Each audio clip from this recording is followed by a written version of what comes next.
in a lottery game where players must choose 6 unique numbers from 1 to 38, and the order of the numbers does not matter, what is the probability of selecting the correct 6 numbers to win the jackpot? To find the probability of winning this lottery game, we need to determine how many possible combinations of 6 unique numbers can be chosen from the numbers 1 to 38. Since the order doesn't matter, and the numbers must be unique, we use the formula for combinations. We calculate combinations using this formula. N choose R. Replacing N with 38 and R with 6, we get 38 choose 6. Using our calculator, we get 2,760,681. The result is the total number of ways to choose 6 numbers out of 38. In other words, there are 2,760,681 possible 6-number combinations from the 38 numbers. Since only one combination wins, the probability of picking the correct 6 numbers to win this lottery is approximately 1 over 2.76 million. That's very small, almost impossible. The odds are definitely not on your side. A committee of 6 people is to be selected from a group of 8 girls and 7 boys. What is the probability that the committee consists of 2 boys and 4 girls? Recall that probability is equal to the number of favorable outcomes over the total number of possible outcomes. So, to solve this problem, we can first calculate the total number of possible outcomes. To get the total number of ways to choose 6 people from 15, we use the combination formula NCR. That's 15C6. Using our calculator, that's 5,005. So, there are 5,005 total ways to form a 6-person committee from the entire group. Let's now calculate the number of favorable outcomes. That's choosing 2 boys and 4 girls. The number of ways to choose 2 boys from 7 is 7 choose 2, while the number of ways to choose 4 girls from 8 is 8 choose 4. Using the fundamental principle of counting, we can multiply them to get the total number of favorable combinations. 21 times 70 equals 1,470. So the probability is 1470 over the total number of possible outcomes, 5,005, which is 0.2937.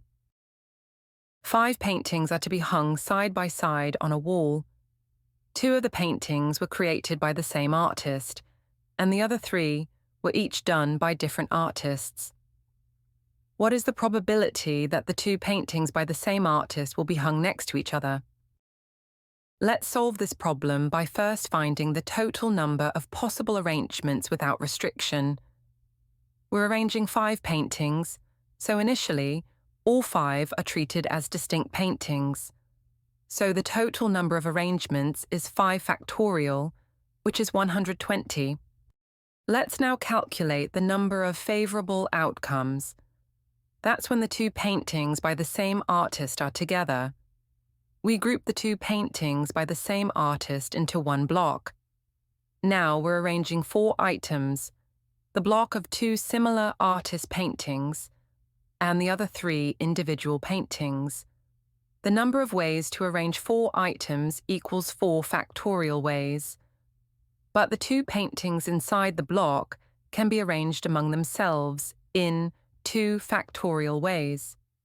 So the total number of favorable arrangements is 4 factorial times 2 factorial equals 24 times 2 equals 48 ways. To find the probability, we divide favorable outcomes by total outcomes. That's 48 over 120.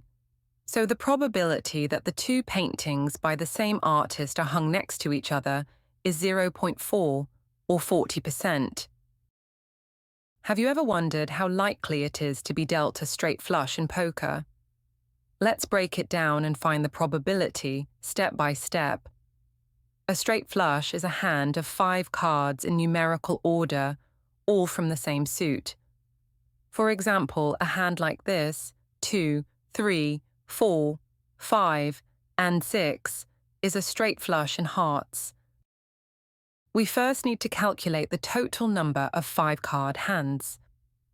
The total number of ways to choose a 5-card hand from a 52-card deck is calculated using combinations, since the order in which the cards are dealt is not important. So that's 52 choose 5, which is 2,598,960. Now, let's figure out how many of those hands are straight flushes. The possible straights in a 5-card hand are ace to 5, 2 to 6, 3 to 7, 4 to 8, 5 to 9, 6 to 10, 7 to jack, 8 to queen, 9 to king, and 10 to ace. That's 10 possible straights. Now, to be dealt a straight flush, each sequence can occur in any of 4 suits: hearts, spades, diamonds, or clubs. So by the fundamental principle of counting, we can multiply the possible straights times the possible flushes to get the number of ways they can occur together. So that's 10 times 4 equals 40 possible straight flushes.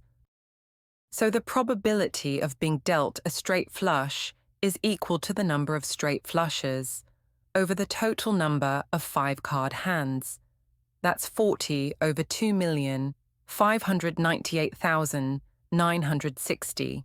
When we simplify that, we get approximately 0.00001539, or 0.015%. That means the chance of being dealt a straight flush is incredibly small, less than 2 in 100,000 hands. Let's calculate the probability of being dealt a full house in a standard game of poker.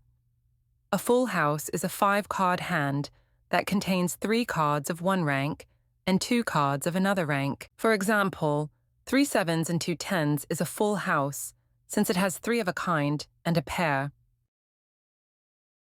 First, we have to calculate the total number of 5-card hands that are possible in a 52-card deck. Just like before, it's 52 choose 5, which is 2,598,960. Now let's figure out how many of those hands are full houses. We need to choose the rank for the 3 of a kind. There are 13 possible ranks. That's ace to king. We are choosing just one, so that's 13 choose 1. Next, we choose 3 cards from the 4 that's available in that rank. For example, if the rank is a 7, we are choosing 3 of them from the 4 that's in the deck. So that's 4 choose 3.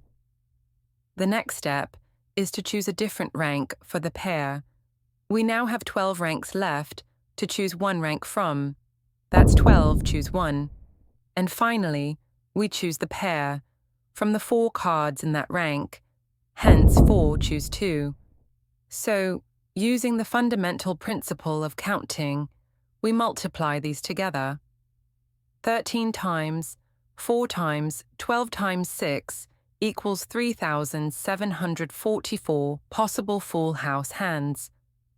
So the probability of being dealt a full house is equal to 3,744 over 2,598,960. That simplifies to approximately 0.00144. Pretty rare, but definitely more likely than a straight flush. And that wraps up our deep dive into probability and combinations. If you found this video helpful, don't forget to like, subscribe, and hit the notification bell so you never miss another math breakdown from Adobe Math Lab. See you soon.